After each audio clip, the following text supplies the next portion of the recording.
नमस्कार दोस्तों, मेरे नाम है शेखर और स्वागत है आप सभी का हमारे YouTube channel Shekhar study point पर। तो दोस्तों, इस वीडियो में हम देखने वाले हैं उत्तराखंड और एनसीईआरटी के महत्वपूर्ण 130 प्रश्न उत्तरों को। तो आप वीडियो को अंत तक जरूर देखिएगा। इसके अलावा दोस्तों, अगर आपने और पार्टों को नहीं देखा है उन्हें भी प्लेलिस्ट में आकर जरूर से देख लीजिएगा। वीडियो की शुरुआत करें दोस्तों, उससे पहले एक महत्वपूर्ण बात आपको बतानी है। 11 जुलाई से दोस्तों एक नई सीरीज आपके लिए शुरू होने वाली है। उसकी दोस्तों वीडियो आपको हर रोज़ 9 बजे मिलेगी। 9 बजे का मतलब दोस्तों 9 बजे ही होगा, क्योंकि कई बार मेरे साथ ऐसा होता है कि 9 बजे कह रहे हो तो फिर वो 10 बजे 11 बजे अलग अलग टाइम पर आती है। लेकिन दोस्तों इस बार बिल्कुल 9 बजे मॉर्निंग में आपको वीडियो मिल जाएगी। पहले ही दोस्तों मैं उसे प्रीमियर पर लगा दूंगा, इसकी चिंता आप बिल्कुल ना करें। शेखर स्टडी पॉइंट, पढ़ो वही जो आपके लिए हो सही। ये दोस्तों हमारा उद्देश्य है, पढ़ो वही जो आपके लिए हो सही। बिल्कुल दोस्तों, 11 जुलाई से 100 दिन में दोस्तों 10,000 प्रश्न आपको मिलने वाले हैं। 100 दिन में 10,000 यानी कि एक दिन में आपको 100 प्रश्न दोस्तों मिलेंगे। यूके ट्रिपल एससी के पैटर्न के अनुसार बिल्कुल फ्री दोस्तों 9 बजे वीडियो आ जाएगी। 20 क्वेश्चन हिंदी के, 40 उत्तराखंड और 40 जीके में से दोस्तों 5-6 क्वेश्चन दोस्तों हर रोज रीजनिंग की भी देखने की हम कोशिश करेंगे। रीजनिंग भी रहेगी, कंप्यूटर, सब कुछ दोस्तों, करंट अफेयर, राष्ट्रीय करंट अफेयर, अंतर्राष्ट्रीय करंट अफेयर, सब कुछ दोस्तों उसमें रहेगा। तो आप दोस्तों बिल्कुल चिंता ना करें, प्रैक्टिस आपकी जबरदस्त हो जाएगी और दोस्तों आप बुक से भी पढ़ते रहिएगा। ये तो दोस्तों आपके प्रैक्टिस के लिए हुआ। और बाकी जैसा कि आप सभी को पता है कि जो आने वाले एग्जाम है, फॉरेस्ट गार्ड है, दरोगा का एग्जाम होगा, पटवारी होगा, कांस्टेबल होगा। खैर कांस्टेबल तो पहले होगा, और भी जो भर्ती आने वाले सभी के लिए दोस्तों महत्वपूर्ण होगा। तो दोस्तों ये प्लान कैसा है कमेंट बॉक्स में जरूर से बताइएगा। ये जो सारी दोस्तों बुकें दिख रही है ना, ये सभी बुकें मेरे पास है। इसके अलावा दोस्तों मैंने इसमें जो घटना चक्र की दोस्तों जो सारी बुकें मेरे पास, लगभग घटना चक्र की, इतिहास, भूगोल और संविधान, इसके अलावा अर्थशास्त्र, सारी बुकें दोस्तों मेरे पास हैं। तो उनसे भी हम देखेंगे। 10,000 प्रश्न दोस्तों, सबका निचोड़, अजय रावत जो ये वाली बुक है यहाँ पर, पिंसर yearbook, Lucent, Parikshavani, BS Negi, सामान्य हिंदी अरिहंत, सबसे दोस्तों ये कटौज, सब बुक से दोस्तों मिक्स आपके लिए क्वेश्चन इसमें रहेंगे। तो दोस्तों आप तैयार हैं या नहीं, इसके लिए कमेंट बॉक्स में जरूर बता दीजिएगा कि ये आइडिया किस तरह का सही है या नहीं। क्योंकि दोस्तों मैंने आज तक इस तरह का पहले किया नहीं है। 100 दिन में दोस्तों हम 10,000 प्रश्नों को देखने वाले हैं। तो चलिए दोस्तों वीडियो की शुरुआत करते हैं। शुरुआत में दोस्तों लगभग यहाँ पर हम 25 वन लाइनर प्रश्नों को देख लेते हैं। उसके बाद हम शुरू करेंगे उत्तराखंड के महत्वपूर्ण प्रश्नों को।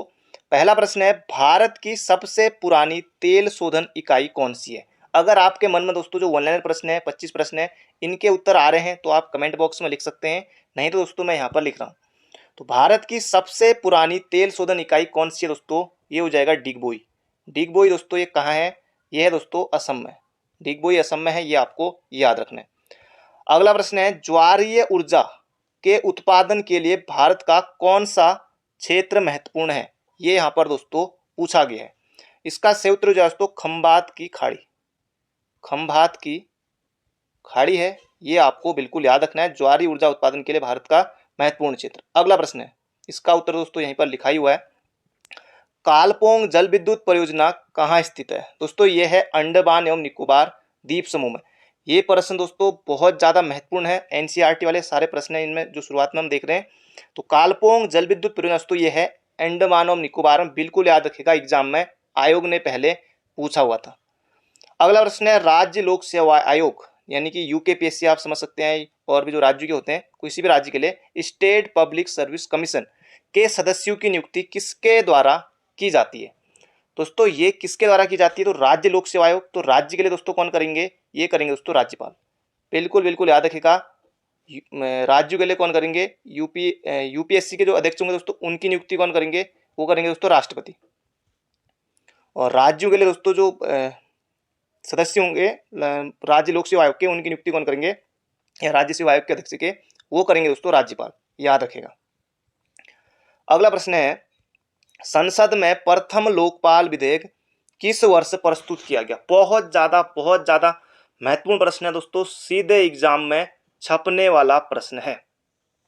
ये दोस्तों कब आया था? संसद में प्रथम लोकपाल विधेयक 1968 में। बिल्कुल दोस्तों याद रखिएगा, सीधे एग्जाम में पूछा जाएगा। लोकपाल दोस्तों ये 1968 में आया था संसद में, यानी कि लोकसभा में दोस्तों ये पेश किया गया था। अगला प्रश्न है, संविधान के किस अनुच्छेद के अंतर्गत लोक सेवा आयोग के सदस्य को हटाया जा सकता है? दोस्तों ये बताया गया है किस अनुच्छेद के तहत हटाया जा सकता है। अनुच्छेद 317 में दोस्तों इसका वर्णन मिलता है। अगला प्रश्न है दोस्तों, यहाँ पर अब हम जान लेते हैं नीति आयोग के बारे में। नीति आयोग का दोस्तों जो नाम है, नीति national institution for transforming India, इसे दोस्तों जरूर से याद रख लीजिए। राष्ट्रीय भारत परिवर्तन संस्थान, हिंदी में दोस्तों नहीं आएगा, लेकिन ये दोस्तों जरूर आएगा कि नीति की फुल फॉर्म क्या है। तो national institution for transforming India, एक नंबर आपका पक्का। निर्माण कब हुआ? 1 जनवरी 2015। इसे भी आपको याद रखना है, कुछ भी आ सकता है। पूर्ववर्ती क्या था दोस्तों? योजना आयोग। अधिकार क्षेत्र भारत सरकार। मुख्यालय दोस्तों कहाँ है नीति आयोग का? दिल्ली में है।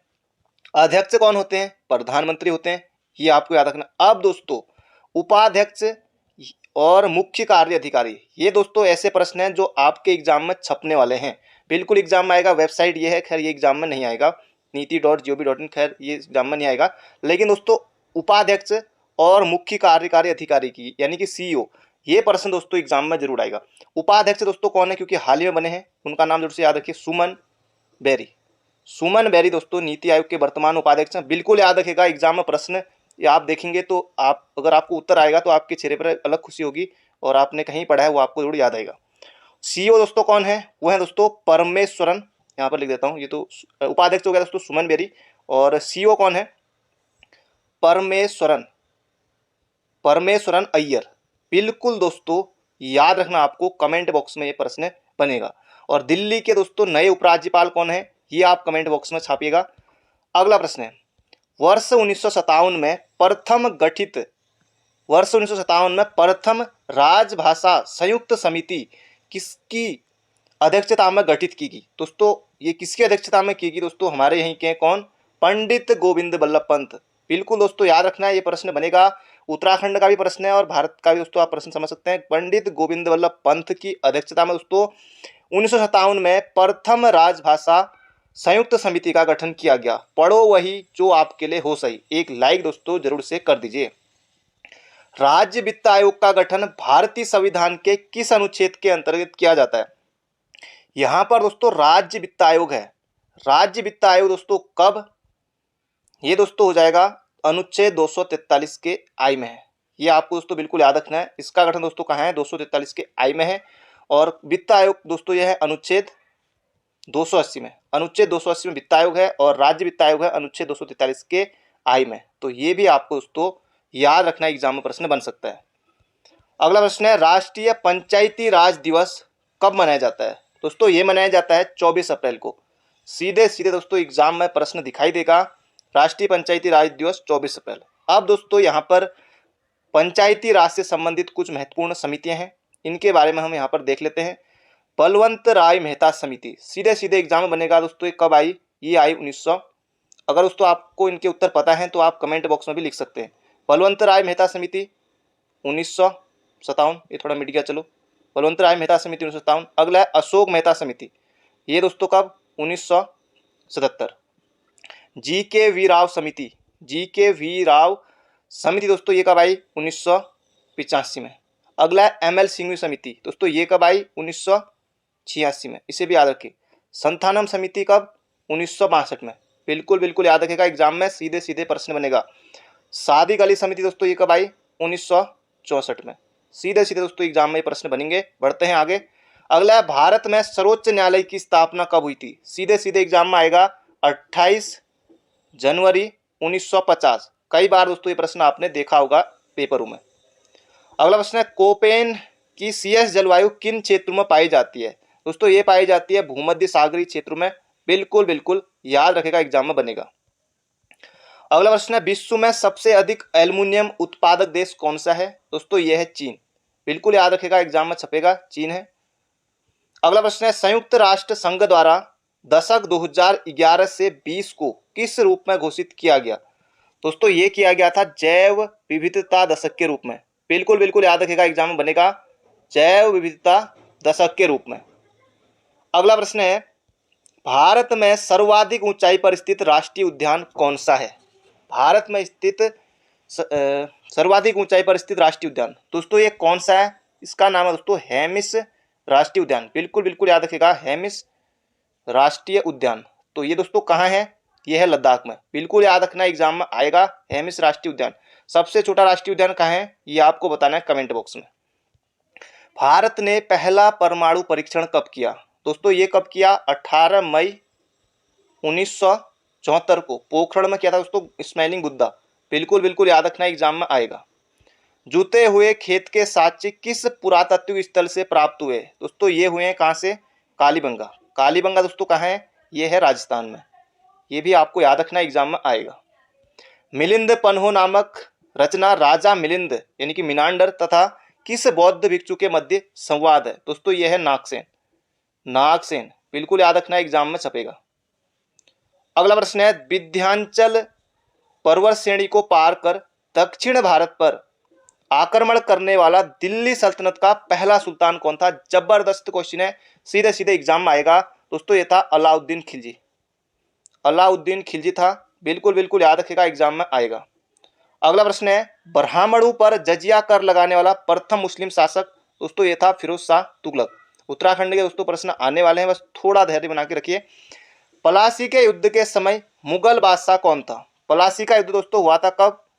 1757 में। और मुगल बादशाह दोस्तों कौन सा इस समय? वो था आलमगीर द्वितीय। आलमगीर द्वितीय था, ये आपको बिल्कुल याद रखना है। अगला प्रश्न है, भारत में अनवरत योजना यानी कि रोलिंग प्लान किस अवधि में पर्व आई थी? सीधे सीधे एग्जाम में आएगा, जबरदस्त प्रश्न दोस्तों, सीधे सीधे एग्जाम में आएगा। 1978 से 1980 के बीच में दोस्तों अनवरत योजना रोलिंग प्लान दोस्तों ये प्रभावित थी। बिल्कुल बिल्कुल आपको याद रखना है। अगला प्रश्न है, राष्ट्रीय आय प्रणाली नेशनल इनकम अकाउंटिंग सिस्टम का जन्मदाता किसे कहा जाता है? जबरदस्त प्रश्न है, इसका सही उत्तर दोस्तों साइमन कुजनेट्स को। ये आपको बिल्कुल याद रखना है, साइमन कुजनेट्स को। अब दोस्तों देख लेते हैं यहाँ से हम उत्तराखंड के महत्वपूर्ण प्रश्नों को। एनसीईआरटी दोस्तों आज इतनी है। पहला प्रश्न है, उत्तराखंड का अनिरुद्ध आश्रम स्थित है। बिल्कुल आसान प्रश्न है दोस्तों। अनिरुद्ध आश्रम कहाँ स्थित है दोस्तों? ये है गुप्तकाशी में। गुप्तकाशी दोस्तों ये रुद्रप्रयाग में है। बिल्कुल आपको याद रखना, एग्जाम में आ सकता है। अगला प्रश्न है, जैसे नारायण आश्रम आया था कि कहाँ है करके, वो दोस्तों पिथौरागढ़ में। इसी तरह से अनिरुद्ध आश्रम भी आ सकता है, ये है गुप्तकाशी में। अगला प्रश्न है, कोट बंगला किस जनपद में है? कोट बंगला दोस्तों ये हो जाएगा, कोट बंगला हमारा उत्तरकाशी में है। ऑप्शन नंबर ए हो जाएगा इसका बिल्कुल बिल्कुल सही उत्तर, एग्जाम में दोस्तों बन सकता है। अगला प्रश्न है यहाँ पर हमारा, हारडी जलप्रपात कहाँ है? ये दोस्तों यहाँ पर आपको बताना है हारडी जलप्रपात कहाँ पर है। दोस्तों इसका सही उत्तर हो जाएगा देहरादून में। हारडी जलप्रपात एग्जाम में आ सकता है। इसके अलावा दोस्तों टाइगर फॉल ये देहरादून में, किमोनो फॉल ये देहरादून में, शिखर फॉल ये दोस्तों देहरादून में, शिखर स्टडी पॉइंट ये अल्मोड़ा में है। अगला प्रश्न है, स्कंद पुराण में किस नदी को श्यामा नदी कहा गया है? तो श्यामा नदी दोस्तों स्कंद पुराण में किस नदी को कहा गया है? ये कहा गया दोस्तों काली को। अलकनंदा के लिए दोस्तों ये हिरण्यवती प्रयोग हुआ है। अगला प्रश्न है, उत्तराखंड में बांज वृक्ष की कितनी प्रजातियां पाई जाती हैं? तो उत्तराखंड में दोस्तों बांज की कितनी प्रजाति पाई जाती है? तो 5 पाई जाती है। पूरी दुनिया में बात करें कितनी प्रजाति? तो 40 प्रजाति, और 40 में से भी उत्तराखंड में 5 पाई जाती है। ये भी आपको याद रखना है। बांज का दोस्तों जो वैज्ञानिक नाम है वो भी आपको याद रखना है, वो भी एग्जाम आ सकता है। बांज का वैज्ञानिक नाम है क्वेरकस ल्यूकोटाइकोफोरा, ये आपको याद रखना है। और बांज दोस्तों एक शीतोष्ण कटिबंधीय वृक्ष है, ये भी आपको याद रखना है। अगला प्रश्न है, नंधौर वन्यजीव विहार की स्थापना कब हुई थी? ये हुई थी दोस्तों 2012 में। नैनीताल और चंपावत की दोस्तों ये सीमा पर है। नैनीताल और चंपावत की सीमा पर है नंधौर वन्यजीव विहार, 2012 में स्थापना हुई थी। अगला प्रश्न है, उत्तराखंड का पामीर दूधातोली किन जनपदों में फैला है? दूधातोली पर्वत श्रृंखला दोस्तों पौड़ी, चमोली, अल्मोड़ा, तो ये 3 जनपदों में दोस्तों फैली है। उपयुक्त सभी इसका सही उत्तर होगा। पश्चिमी रामगंगा, हूनो, आटागाड़ और पूर्वी पश्चिमी नयार। पूर्वी पश्चिमी नयार दोस्तों इन 5 नदियों का उद्गम भी इस दूधातोली श्रृंखला से ही होता है। इसका सही उत्तर हो जाएगा ऑप्शन नंबर डी, उपयुक्त सभी जनपदों में फैली है। अगला प्रश्न है, उत्तराखंड राज्य के प्रतीक चिन्ह पुस्तक के लेखक कौन है? सीधे सीधे दोस्तों एग्जाम में आ सकता है प्रश्न, तो याद रखेगा जगमोहन रोतेला। उत्तराखंड राज्य के प्रतीक चिन्ह ये आपको बिल्कुल याद रखना है। शेखर पाठक उत्तराखंड में कुली बेगार पर था। कुमाऊं की चित्रकला यशोधर मठपाल। अगला प्रश्न है, राज्य वित्त आयोग के प्रथम अध्यक्ष कौन थे? सीधे सीधे दोस्तों एग्जाम में बनेगा, राज्य वित्त आयोग के प्रथम अध्यक्ष थे दोस्तों कौन? आर के दर। एग्जाम में बनेगा। वर्तमान में दोस्तों राज्य वित्त आयोग के अध्यक्ष कौन है? अभी हमने अनुच्छेद भी देखा था, राज्य वित्त आयोग का गठन भारतीय संविधान के किस अनुच्छेद में है? तो अनुच्छेद 243 के आई में है, ये हमने देखा था। वर्तमान में दोस्तों अध्यक्ष कौन है? तो इंदु कुमार पांडे हैं। इंदु कुमार पांडे दोस्तों इससे पहले तीसरे वित्त आयोग के अध्यक्ष भी रह चुके हैं, ये भी आपको बिल्कुल याद रखना है। अशोक कांत शर्मा दोस्तों पहले पुलिस महानिदेशक थे, ये भी आपको याद रखना है। एनपी नवानी दोस्तों ये यूकेपीएससी के पहले अध्यक्ष थे। अशोक अभ्यंकर जैसे दोस्तों ये हमारे जो उच्च न्यायालय है उसके पहले न्यायाधीश थे। वर्तमान में दोस्तों उच्च न्यायालय के मुख्य न्यायाधीश कौन है? वो है दोस्तों विपिन सांघी। बिल्कुल दोस्तों एग्जाम में आएगा प्रश्न, तो अंत तक बने रहेगा। लाइक नहीं किया है तो लाइक जोर से कर दीजिए। यमुना नदी की सबसे प्रमुख सहायक नदी कौन सी है? दोस्तों यह है टोंस। टोंस को दोस्तों तमसा नाम से भी जाना जाता है, याद रखिएगा। अगला प्रश्न है पिनोरा ग्लेशियर कहाँ है? पिनोरा ग्लेशियर दोस्तों ये हो जाएगा पिथौरागढ़ में। इसके अलावा दोस्तों मेवोला ग्लेशियर पंचाचूली में, बिल्कुल याद रखिएगा एग्जाम में सीधे सीधे साक्षात इस प्रश्न के दर्शन हो सकते हैं। मेवोला ग्लेशियर दोस्तों पिथौरागढ़ में है ना। ये जो नामी ग्लेशियर है ये भी पिथौरागढ़ में है। पिनोरा ग्लेशियर पिथौरागढ़ में है। सोना ग्लेशियर पिथौरागढ़ में। अगला प्रश्न है कुमाऊं क्षेत्र में स्त्री पुरुषों का सिंगारिक नृत्य कौन सा है? जबरदस्त प्रश्न है। भगनौल, छोलिया, बैर या झोड़ा? अब ये आपको बिल्कुल बताना दोस्तों, जो पढ़ाई नहीं भी करते शायद वो भी इसका उत्तर दे पाएंगे। तो ये हो जाएगा दोस्तों झोड़ा नृत्य है, बिल्कुल याद रखेगा। अगला है जौनसार क्षेत्र की एकमात्र डॉक्यूमेंट्री फिल्म कौन सी है? मेघा कुमाऊनी भाषा की फिल्म, पहली फिल्म। जगवाल गढ़वाली भाषा की पहली फिल्म है। राज्य निर्माण आंदोलन पर आधारित फिल्म 1300। ये हो जाएगा जौनसार क्षेत्र की एकमात्र डॉक्यूमेंट्री फिल्म दोस्तों, ये हो जाएगा चालदा यात्रा। ऑप्शन नंबर ए होगा इसका बिल्कुल बिल्कुल सही उत्तर। अगला प्रश्न है एशिया एवं भारत का एवं उत्तराखंड का प्रथम राष्ट्रीय उद्यान कौन सा है? दोस्तों यह है जिम कॉर्बेट नेशनल पार्क। अब इसका नाम दोस्तों रामगंगा नेशनल पार्क हो गया है, ये भी आपको याद रखना है। स्थापना हुई थी दोस्तों 1936 में। पौड़ी और रामनगर जनपद में है, ज्यादा क्षेत्रफल इसका पौड़ी में है, ये भी आपको याद रखना है। गोविंद उत्तरकाशी, नंदा देवी फूलों की घाटी चमोली। सुकुंडा ताल किस जनपद में है? तो बागेश्वर में दोस्तों आपको ज्यादा ताल कमी देखने को मिलेंगे, पिथौरागढ़ में भी कमी देखने को मिलेंगे, और जनपद में तो अल्मोड़ा में भी कमी है, लेकिन गढ़वाल में बात करें, नैनीताल में बात करें तो यहाँ कुछ ज़्यादा ताल आपको देखने को मिलेंगे। तो सुकुंडा ताल दोस्तों ये है बागेश्वर में। अगला प्रश्न है लामा ताल, खीड़ा ताल, डोडी ताल, बकरी ताल दोस्तों ये सभी के सभी कहाँ हैं? उत्तर काशी में। उत्तर काशी इसका बिल्कुल सही उत्तर है। अगला प्रश्न है हुडली गुफा के शैल चित्रों में किस रंग का प्रयोग हुआ है? ये आपको दोस्तों बताना है। मंगलाचू ताल दोस्तों ये भी उत्तरकाशी में, मंगलाचू ताल ये प्रश्न बन सकता है, क्योंकि इसकी विशेषता ये है, उत्तरकाशी वालों को पता होगा। तो ये अगर इसके पास दोस्तों आप जाएंगे, ताल है गोलाकार टाइप का ताल है, इसके पास अगर जाएंगे दोस्तों, अगर आप सीटी बजाएंगे या ताली बजाएंगे तो यहाँ दोस्तों बुलबुले उठने लगते हैं। मंगलाचू ताल दोस्तों इस तरह का ताल दोस्तों ये उत्तरकाशी में जबरदस्त ताल है। अगला प्रश्न है हुडली गुफा उत्तरकाशी के शैल चित्रों में किस रंग का प्रयोग हुआ? दोस्तों ये हुआ है नीला। तो हुडली गुफा का है उत्तरकाशी में, यमुना घाटी में, तो ये हो जाएगा नीला। अगला प्रश्न है बुढ़िया ताल नृत्य किस जनजाति से संबंधित है? दोस्तों ये है जौनसारू से। नाट्य नृत्य दोस्तों ये भी जौनसारू से। हारू नृत्य पूछा गया था एग्जाम में, ये भी जौनसारू से। मरोज नृत्य जौनसारू से, बिल्कुल बिल्कुल याद रखिएगा। अंडे कांडे डांस ये भी दोस्तों इन्हीं का है। अगला प्रश्न है पांडव गुफा किस जनपद में स्थित है? अब दोस्तों सीधे सीधे आपको याद रखना है, पांडु स्थल दोस्तों का है वह है दोस्तों बागेश्वर में। पांडु खोली गुफा दोस्तों यह है अल्मोड़ा में, द्वाराहाट के समीप है। और पांडव गुफा दोस्तों यह है उत्तरकाशी में। उत्तरकाशी में ऑप्शन नंबर बी हो जाएगा इसका बिल्कुल बिल्कुल है।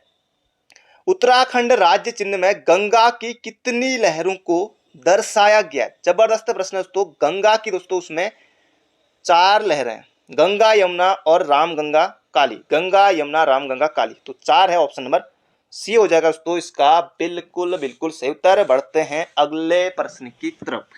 अगला प्रश्न है राज्य उपभोक्ता आयोग के प्रथम अध्यक्ष कौन थे? एनपी नवानी दोस्तों ये हमने देखा था अभी, यूकेपीएससी के पहले अध्यक्ष थे। तो भरत सिंह रावत दोस्तों उत्तराखंड के प्रथम राज्य उपभोक्ता आयोग के अध्यक्ष थे, बिल्कुल याद रखिएगा एग्जाम में बनेगा। अलकापुरी नाम किस जनपद का था? ये दोस्तों यहाँ पर आपको बताना है। अलकापुरी नाम ये हो जाएगा चमोली का, ऑप्शन देखकर चमोली। अगला क्वेश्चन है सुखराम ग्लेशियर कहाँ है? दोस्तों सुखराम ग्लेशियर, सुंदर ढूंगा ग्लेशियर, ये दोस्तों आपको मिलेंगे बागेश्वर में। कफनी ग्लेशियर ये मिलेंगे दोस्तों आपको बागेश्वर में। ऑप्शन नंबर सी हो जाएगा इसका बिल्कुल बिल्कुल सही उत्तर। अगला प्रश्न है 1856 में देवीधुरा से पुरा पाषाणिक सभागार किसने खोजे थे? ये आपको बताना है। ये खोजे थे दोस्तों किसने? हेनवुड ने। और हेनवुड को दोस्तों उत्तराखंड पुरातत्व का जनक भी कहा जाता है। याद रखिएगा, एग्जाम में सीधे सीधे छपेगा प्रश्न। उत्तराखंड पुरातत्व का जनक किसे कहा जाता है? हेनवुड को कहा जाता है। देवीधुरा दोस्तों ये चंपावत जनपद में है। बगवाल मेला दोस्तों यहाँ लगता है जबरदस्त होता है। और पिछले 2 साल से दोस्तों 2019 के बाद से मैं भी नहीं गया हूँ। इस बार जरूर है कि राखी के दिन जरूर मैं इस बार देवीधुरा माँ बाराही धाम में जरूर से जाऊंगा, क्योंकि जब मैं स्कूल पढ़ता था उस समय से लगातार जाता था। यज्ञदत्त शर्मा ने दोस्तों हरिद्वार से किया था। यशोधर मटपाल, फड़कानवली और पेटसाल। अगला प्रश्न है खुमरी समिति के मुखिया को क्या कहा जाता है? तो ये कहा जाता है दोस्तों ग्राम सेवक। ऑप्शन नंबर सी हो जाएगा इसका बिल्कुल बिल्कुल सही उत्तर। खुमरी समिति के मुखिया को कहा जाता है ग्राम सेवक। अगला प्रश्न है चैती किस जनजाति का प्रमुख त्योहार है? तो चैती दोस्तों किस जनजाति का प्रमुख त्योहार है? यह है बुक्सा। ऑप्शन नंबर बी हो जाएगा इसका बिल्कुल बिल्कुल सही उत्तर। एग्जाम में याद रखिएगा, बनेगा चैती त्योहार बुक्साओं की। तो ये बुक्साओं का ये त्योहार है। बाला सुंदरी देवी दोस्तों बुक्साओं की सबसे बड़ी देवी है काशीपुर में। तिमली लोकगीत किस जनजाति का है? तिमली, तुबेरा, बाजू और तिमली दोस्तों ये हैं भोटिया जनजाति के लोकगीत। ये आपको बिल्कुल याद रखना है, एग्जाम में प्रश्न बन सकता है। हारुल मांगल केदार सार दोस्तों ये हैं जौनसारियों के लोकगीत। अगला है जौनसार के आधुनिक कवि कौन है? गुलाब सिंह, भाव सिंह चौहान, केदार सिंह या रतन सिंह जौनसारी। इसका सही उत्तर होगा दोस्तों जौनसार क्षेत्र के आधुनिक कवि हैं रतन सिंह जौनसारी। इसका सही उत्तर है ऑप्शन नंबर बी। अगला प्रश्न है गोरा अट्ठावली किस जनजाति का त्योहार है? दोस्तों यह है राजी जनजाति का त्योहार है। चंपावत में दोस्तों ये मनाया जाता है। अगला प्रश्न है किमनी गांव से प्राप्त शैल चित्रों में किस रंग से रंगा गया है? अभी दोस्तों हमने हुटली देखा था, अब दोस्तों ये किमनी गांव आ गया चमोली का। दोस्तों ये हो जाएगा सफेद। Option number B.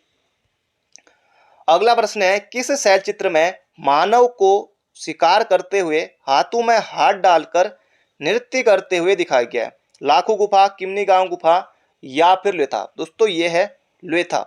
लोहे का मतलब दोस्तों क्या होता है? खून होता है। खून को कहा जाता है दोस्तों ल्यो, लोहे मतलब रक्त। ये प्रश्न पूछा गया था पिछली बार पटवारी के एग्जाम में। तो ये आपको याद रखना, ऑप्शन नंबर बी हो जाएगा इसका बिल्कुल सही उत्तर। थाप यानी कि चित्र, खून का चित्र। अगला प्रश्न है राज्य में दीपावली के अवसर पर गन्ने व नारियल से किस देवी की मूर्ति बनाई जाती है? दोस्तों ये बनाई जाती है, तो दीपावली के अवसर पर दोस्तों पूछा है, तो दीपावली के अवसर पर दोस्तों ये हो जाएगा लक्ष्मी देवी की, लक्ष्मी देवी की। और नवरात्रि के समय दोस्तों ये इस तरह से कुछ केले के पेड़ से या किसी से नंदा देवी की भी करते हैं अल्मोड़ा में, फिलहाल मुझे अभी याद नहीं आ रहा। तो ये दोस्तों ये दीपावली के अवसर पर पूछा है, तो ये हो जाएगा लक्ष्मी की, क्योंकि दीपावली के अवसर पर तो लक्ष्मी देवी की पूजा करते हैं। तो बिल्कुल आसान है, वैसे भी आप टिक कर सकते हैं अगर एग्जाम में आता है तो। अगला प्रश्न है उत्तराखंड के किस त्योहार में जौ के पत्तों की पूजा करके मंदिर में चढ़ाए जाते हैं? तो हमारी दोस्तों संस्कृति से भी इस तरह के क्वेश्चन आयोग पूछ लेता है, क्योंकि ये सिलेबस में दोस्तों दिया हुआ है। इसलिए दोस्तों यह है पंचमी, बसंत पंचमी की यहाँ पर बात हो रही है। हरेला को दोस्तों हरेला चढ़ाते हैं, हरेला आने वाला है, आपको पता है हरेला 16 जुलाई को होता है। फूलदेई दोस्तों ये चैत्र मास में होती है। मकर संक्रांति दोस्तों ये हो जाएगा घुघुतिया, उत्तरायणी कौतिक का दिन। अगला प्रश्न है जिया रानी का बचपन का नाम क्या था? जिया रानी का बचपन का नाम दोस्तों मौला देवी। ऑप्शन नंबर बी हो जाएगा इसका बिल्कुल बिल्कुल सही उत्तर। बढ़ते हैं अगले प्रश्न की तरफ। क्या क्या ऑप्शन दे रखे हैं? झूला देवी, अषाढ़ी देवी, ठुमरी देवी, ये हो जाएगा ऑप्शन नंबर बी। अगला प्रश्न है भेड़ चरवाओं द्वारा युवाओं को सीख देने के लिए, भेड़ चरवाओं द्वारा युवाओं को सीख देने के लिए देने हेतु गीत गाए जाते हैं। दोस्तों ये गाए जाते हैं चूरा गीत। ऑप्शन नंबर सी हो जाएगा इसका बिल्कुल बिल्कुल सही उत्तर। एग्जाम में दोस्तों प्रश्न बन सकता है, तो याद रखिएगा। पड़गीत दोस्तों इसमें उपदेशात्मक की झलक देखने को मिलती है। अगला प्रश्न है ठुलखेल गीत कहाँ पाए जाते हैं? दोस्तों ये गाए जाते हैं कुमाऊं में। ऑप्शन नंबर बी हो जाएगा इसका बिल्कुल सही उत्तर। लोसर मेला कहाँ लगता है? लोसर मेला दोस्तों ये लगता है डुंडा उत्तरकाशी में। ऑप्शन नंबर ए हो जाएगा इसका बिल्कुल सही उत्तर। अगला प्रश्न है थमारी कुंड किस जनपद में है? जबरदस्त प्रश्न है। थमारी कुंड किस जनपद में है? दोस्तों ये हो जाएगा पिथौरागढ़ में है, ऑप्शन नंबर ए। अगला प्रश्न है खीड़ा ताल, अभी हमने देखा था खीड़ा ताल, लामा ताल, दोस्तों ये हो जाएगा उत्तरकाशी में, ऑप्शन नंबर बी हो जाएगा इसका बिल्कुल बिल्कुल सही उत्तर। डोडी ताल दोस्तों उत्तरकाशी में 6 कोनों वाला ताल है। लंका पुल एवं भैरव घाटी किस जनपद में? गढ़तांगरी, लंका पुल, भैरव घाटी दोस्तों ये है उत्तरकाशी में, ऑप्शन नंबर डी हो जाएगा इसका बिल्कुल सही उत्तर। अगला प्रश्न है कमिश्नर ट्रेल ने खच्चर सेना की स्थापना कब की? ये आपको यहाँ पर बताना है। ये की थी दोस्तों 1822 में खच्चर सेना। ट्रेल ने 1822 में दोस्तों आबकारी के पदों का सृजन किया था। उससे पहले 1819 में पटवारी के 9 पदों का सृजन किया था। ये भी आपको याद रखना, एग्जाम में आ सकता है प्रश्न। अगला प्रश्न है गढ़वाल क्षेत्र में कौन से गीत वेदना और प्रेम के प्रतीक हैं? ये आपको यहाँ पर बताना है। ये हो जाएगा दोस्तों झुमेला गीत, ऑप्शन नंबर सी हो जाएगा इसका बिल्कुल बिल्कुल सही उत्तर। झोड़ा चांचरी अलग है। अगला प्रश्न है ब्रिटिश काल का प्रथम भूमि बंदोबस्त कब हुआ था? तो पहला भूमि बंदोबस्त तो ये होता गार्डनर के समय, और इसका सही उत्तर का दोस्तों 1815 से 1816 में। अगला प्रश्न है प्रथम बार वैज्ञानिक पद्धति किस भूमि बंदोबस्त में लागू की गई? ये की गई दोस्तों बेकेट बंदोबस्त में 1863 से लेकर दोस्तों ये हुआ था 1873 के बीच में। 9वां भूमि बंदोबस्त था दोस्तों, ये विकेट बंदोबस्त इसे कहा जाता है। और विकेट ने दोस्तों भूमि मापन के लिए 20 गज की डोरी का इसमें प्रयोग किया था, तो महत्वपूर्ण है, ये हो जाएगा विकेट बंदोबस्त। अगला है कुमाऊं मंडल विकास निगम किस जनपद में है? कुमाऊं मंडल विकास निगम दोस्तों ये हो जाएगा नैनीताल में है। कुमाऊं मंडल विकास निगम, कुमाऊं मंडल विकास निगम और गढ़वाल मंडल विकास निगम की दोस्तों स्थापना हुई थी 31 मार्च 1976 को। कूलागढ़ किस जनपद में है? तो ये हो जाएगा दोस्तों दून में है, option number A. Kumaon Garhwal में प्रचलित एकास क्या है? दोस्तों ये है बल्दी त्यार, ये हो जाएगा पशु उत्सव है, ऑप्शन नंबर सी हो जाएगा इसका बिल्कुल सही उत्तर। अगला प्रश्न है राज्य की किस नदी को स्वर्ग गंगा कहा जाता है? बाल गंगा किसकी सहायक है? कमेंट बॉक्स में बताइए। चलो भिलंगना की सहायक है, यही याद रखिए। और स्वर्ग गंगा दोस्तों ये कहा जाता है ऋषि गंगा को, ये भी अलकनंदा की सहायक है, ऑप्शन नंबर बी हो जाएगा इसका बिल्कुल सही उत्तर। अगला प्रश्न है पंवार शासन काल में मुख्य भूमि इकाई क्या थी? दोस्तों ये थी नाली। दोनों नहीं करना है, गलती हो सकती है। ये थी नाली। एक नाली में दोस्तों कितने मुट्ठी होते हैं? तो 16 मुट्ठी होते हैं, 4 मान होते हैं, ये भी आपको याद रखना है। अगला प्रश्न है आदि बद्री में कितने मंदिरों का समूह है? आदि बद्री दोस्तों एक कर्णप्रयाग चमोली में है, और 16 मंदिरों का दोस्तों समूह है, ऑप्शन नंबर बी हो जाएगा इसका सही उत्तर। जागेश्वर मंदिर समूह दोस्तों कितने हैं? 125 दोस्तों वहाँ मंदिर है, 124 25 वहाँ, क्योंकि बुक में दोस्तों 24 लिखा हुआ है तो वहाँ गए तो 125 कह रहे थे। अगला प्रश्न है उत्तराखंड एक्सप्रेस उपनाम से किसे जाना जाता है? सुरेंद्र सिंह भंडारी को दोस्तों उत्तराखंड एक्सप्रेस के नाम से जाना जाता है, बिल्कुल याद रखिएगा। अगला प्रश्न है सदाबहार प्रश्न है, सीधे उत्तर आपको टिक करना है इसमें। राज्य में राजस्व पुलिस व्यवस्था कब से लागू हुई? हेनरी रैमजे के समय से 1874 से दोस्तों राजस्व पुलिस व्यवस्था लागू हुई। अगर दोस्तों आप पटवारी बन जाएंगे तो आप अपने मतलब कि आपको कहा जाएगा राजस्व उपनिरीक्षक। पटवारी, दरोगा बन जाएंगे तो फिर क्या कहेंगे? फिर नागरिक पुलिस उपनिरीक्षक अलग ही दोस्तों होगा दरोगा का, तो उसका भी पेपर होगा। तो ये हो जाए दोस्तों 1874 में। अगला प्रश्न है जागड़ा त्योहार किस देवता से संबंधित है? गोलू देवता दोस्तों तो हमारे, गंगनाथ देवता, चामुंडा देवी दोस्तों तो नहीं, बोक्साओं की, ये हो जाएगा महासु देवता, जॉन सारू के शिप, ऑप्शन नंबर बी। अगला प्रश्न है पंचबद्री में कौन सा बद्री सुबेन नामक स्थान पर स्थित है? बहुत ज्यादा बहुत ज्यादा बहुत ज्यादा महत्वपूर्ण है। पंचबद्री में से कौन सा बद्री सुबेन नामक स्थान पर दोस्तों ये है भौसी बद्री, ऑप्शन नंबर बी हो जाएगा इसका बिल्कुल बिल्कुल सही उत्तर। ये सभी बद्री दोस्तों चमोली में है। अगला प्रश्न है पंच केदारों में से किसकी शीतकाल में पूजा गोपेश्वर मंदिर में होती है? गोपेश्वर मंदिर दोस्तों ये कहाँ है? चमोली में है। अब मधमेश्वर नाथ, तुंगनाथ दोस्तों ये कहाँ है? ये है रुद्रप्रयाग में। ये 2 ऑप्शन तो हमारे गए। अब कल्पेश्वर दोस्तों एकमात्र केदार पंच केदारों में से जिसके कपाट दोस्तों साल भर खुले रहते हैं, यानी कि कपाट यहाँ बंद नहीं होते, यहाँ कभी भी जाओ 12 महीने 24 घंटे 7 दिन ये खुले रहेंगे। तो ये दोस्तों कल्पेश्वर, ये होगा नहीं उत्तर क्योंकि यहाँ कपाट बंद नहीं होते हैं। ये हो जाएगा दोस्तों यहाँ पर हमारा रुद्रनाथ, क्योंकि रुद्रनाथ दोस्तों ये चमोली में है ना, और इसकी पूजा होती है शीतकाल में गोपेश्वर मंदिर में। अगला प्रश्न है, बीरनेश्वर मंदिर स्थित है। बीरनेश्वर मंदिर दोस्तों ये है अल्मोड़ा में, बीरनेश्वर स्वामी मंदिर अल्मोड़ा में है। अगला प्रश्न है, गांधी कुटी निम्न में से कहाँ है। दोस्तों ये है ताड़ी खेत में, ताड़ी खेत। ताड़ी खेत में दोस्तों प्रेम विद्यालय की स्थापना किसने की थी, देवकी नंदन पांडे। इसका उत्तर होगा दोस्तों ताड़ी खेत में, गांधी कुटी ताड़ी खेत में। अगला प्रश्न है, पवित्र तीर्थ स्थल तालेश्वर किस जनपद में। दोस्तों ये है पिथौरागढ़ में, काली गंगा और कटी पानी के संगम पर है, ऑप्शन नंबर ए। अगला प्रश्न है, प्रसिद्ध पांडु स्थल किस जनपद में है। अभी दोस्तों मैंने पांडु गुफा आपको बताया था, पांडव गुफा दोस्तों, पांडव गुफा है उत्तरकाशी में, पांडु खोली गुफा अल्मोड़ा में है, और पांडु स्थल दोस्तों यह है बागेश्वर में, ऑप्शन नंबर डी। अगला प्रश्न है, पूर्णागिरि शक्तिपीठ किस जनपद में। दोस्तों यह है चंपावत में, टनकपुर के पास है माँ पूर्णागिरि शक्तिपीठ। और यहाँ दोस्तों उत्तराखंड का सबसे लंबी अवधि का मेला लगता है, सबसे लंबा मेला यहीं लगता है पूर्णागिरि शक्तिपीठ में उत्तराखंड में, मतलब कि 2 महीने का लगभग लगता है। अगला प्रश्न है, सुदर्शन दर्शन ग्रंथ के लेखक कौन है। इसका सही उत्तर होगा दोस्तों मौलाराम, मौलाराम अंकल, बिल्कुल आपको याद रखना है, सुदर्शन दर्शन ग्रंथ के लेखक हैं। इसके अलावा गणराज वंश काव्य, ये भी दोस्तों मौलाराम की ब्रिज भाषा की श्रेष्ठ रचना है, जबरदस्त रचना है, ये भी याद रखना है, क्योंकि ब्रिज भाषा में लिखा है ना, इसको इसलिए याद रखना है। गढ़ गीता संग्राम दोस्तों ये भी मौलाराम अंकल का ही नाटक है। अगला प्रश्न है, रतन कवि एवं मतीराम किस पंवार शासक के दरबारी कवि थे। अब दोस्तों किस पंवार शासक के दरबार में नवरत्न थे, ये थे दोस्तों फतेह शाह के, तो फतेह शाह इसका सही उत्तर हो जाएगा, क्योंकि 2 ये भी थे। अगला प्रश्न है, और भी थे, चंद्रमणि डंगवाल और लोग भी थे।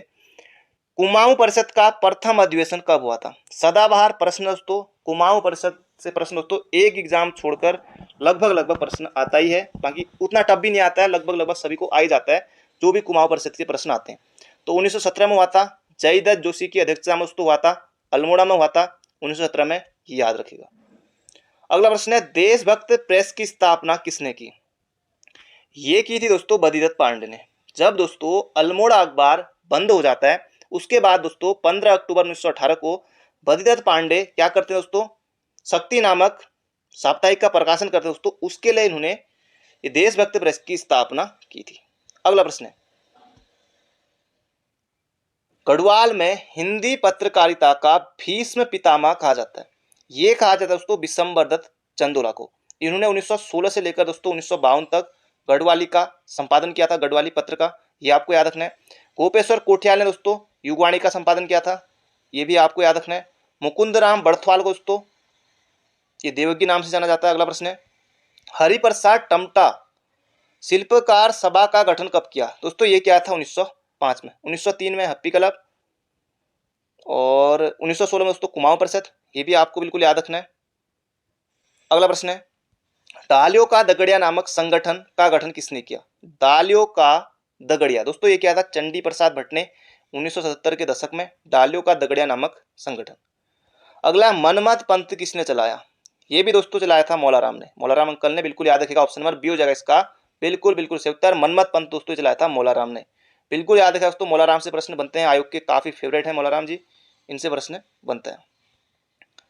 अगला, गढ़वाल की प्रथम महिला लेखिका कौन है। ये हैं दोस्तों, अब यहाँ पर सुशीला डोभाल भी, विद्यावती डोभाल भी है, तो दोनों आज याद रखेंगे आप दोनों प्रश्नों को।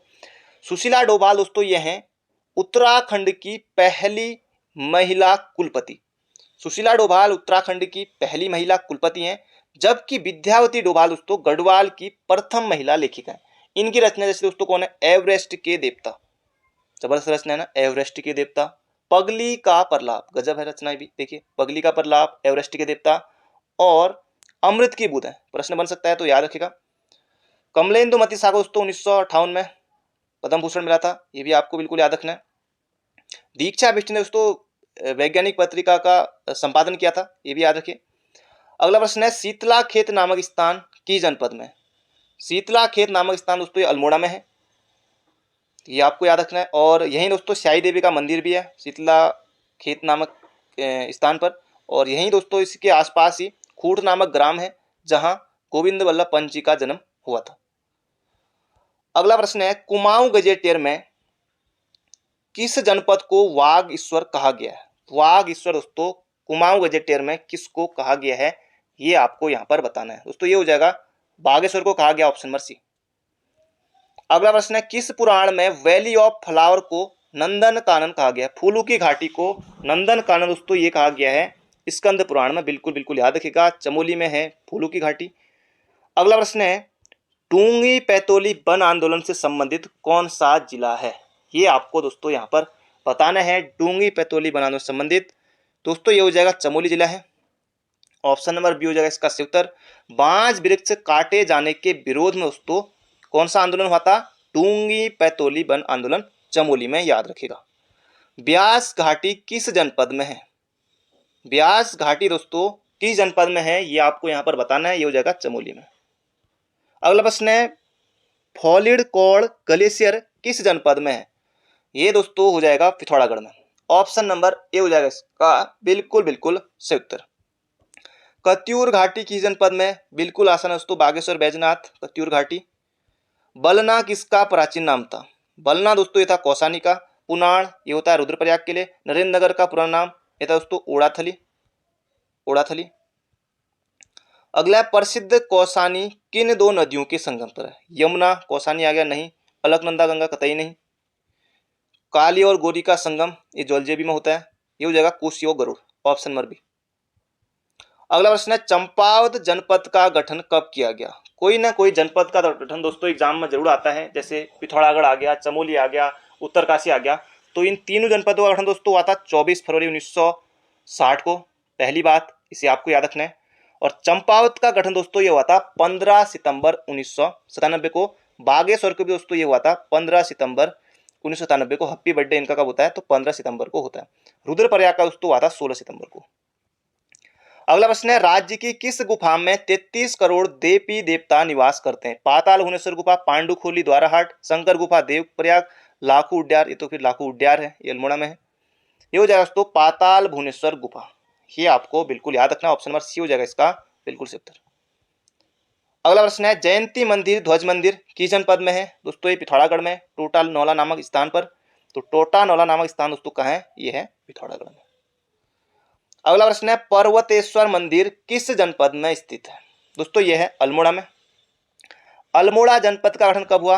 1891 में, अक्टूबर 1891 में अल्मोड़ा और नैनीताल का गठन हुआ था। तिमली पास, तिमली दर्रा दोस्तों ये पूछा गया है कि कहाँ पर है? तिमली दर्रा दोस्तों ये है दून में। ऑप्शन नंबर ए हो जाएगा देहरादून। तिमली पास दर्रा दून में है। अगला, बागनाथ मेला कहाँ लगता है? बागेश्वर में दोस्तों लगता है बागनाथ मेला, और उत्तरायणी कौतिक मेला ये भी लगता है, ये हो जाएगा ऑप्शन नंबर बी। बागेश्वर का दोस्तों जो बागनाथ मंदिर है ये बनाया था लक्ष्मीचंद ने, जीर्णोद्धार कराया था 1602 में। अगला प्रश्न है, बेदनी कुंड और ऋषि कुंड किस जनपद में है? बेदनी कुंड और ऋषि कुंड दोस्तों ये हैं चमोली में। अगला प्रश्न है, राज्य का प्रथम समाचार पत्र किस भाषा में निकला था? ये निकला था दोस्तों मसूरी से, जॉन मैकिनेल ने निकला था। द हिल्स इसका नाम था, अंग्रेजी भाषा में निकला था। ये आपको बिल्कुल याद रखना है। और उत्तराखंड का दोस्तों प्रथम दैनिक पत्र कौन सा था? वो था दोस्तों पर्वतीय, ये भी याद रखिएगा। और पर्वतीय का प्रकाशन दोस्तों ये हुआ था 1954 में। किसने किया था? विष्णुदत्त उनियाल ने, ये भी आपको याद रखना है। दोस्तों ये थे आज के हमारे महत्वपूर्ण प्रश्न। बाकी मिलते हैं बहुत जल्दी एक नई वीडियो में। चैनल पर नए हो तो चैनल को सब्सक्राइब जरूर कर लीजिएगा। अभी तक आपने वीडियो को लाइक नहीं किया, लाइक करके जुड़ जाएगा। Thank you friend, thank you so much. अपना ध्यान रखिए, स्वस्थ रहिए, मस्त रहिए। मिलते हैं बहुत जल्दी एक नई वीडियो में। बाकी दोस्तों 11 जुलाई से आपके लिए एक नई सीरीज शुरू होने वाली है प्रैक्टिस के लिए। बाकी आप बुक से पढ़ते रहिए, और वीडियो अभी तक आपने नहीं देखे हैं प्लेलिस्ट में आकर उन्हें भी देख लीजिएगा। Thank you friend, thank you so much.